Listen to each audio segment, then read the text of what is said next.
Question number 2 देखते हैं आपसे क्या कह रहा है। कह रहा है which substance is taken as a standard for recording chemical shift, यानी कि सबसे स्टैंडर्ड जो हम लोग कंपाउंड यूज़ करते हैं एनएमआर में केमिकल शिफ्ट को देखने के लिए, वो कौन सा कंपाउंड हम लोग यूज़ करते हैं। तो ये आपको याद रखना है कि हम लोग इसमें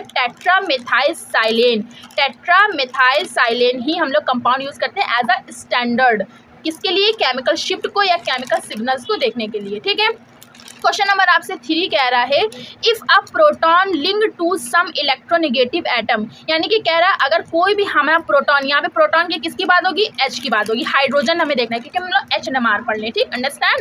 कह रहा है link to some electronegative atom if the from of hydrogen bond absorption will occur, तो कह रहा है जो हाइड्रोजन बॉन्ड होगा वो कैसा एब्जॉर्प्शन दिखाएगा, क्या वो अनचेंज दिखाएगा, क्या वो अपफिल दिखाएगा, क्या वो डाउनफिल दिखाएगा, वो कैन नॉट से दिखाएगा। तो अभी मैं समझाती हूँ।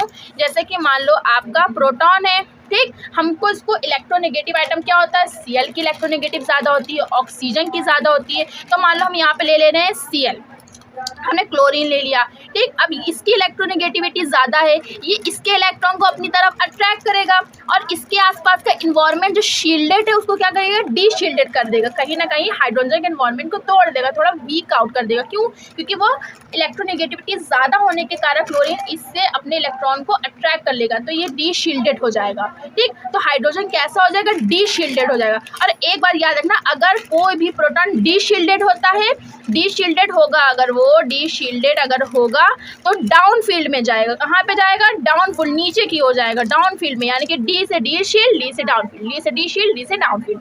देखते हैं ऑप्शन नंबर कह रहा है अनचेंज, तो अनचेंज तो हो ही नहीं सकता, अप फील्ड भी नहीं हो सकता, डाउन फील्ड होगा बेटा, अभी मैंने आपको डिस्कस करा, और ये तो हो ही नहीं सकता। क्यों? क्योंकि इलेक्ट्रोनेगेटिविटी ही इस पूरे एनएमआर में रूल अप करती है। अंडरस्टैंड।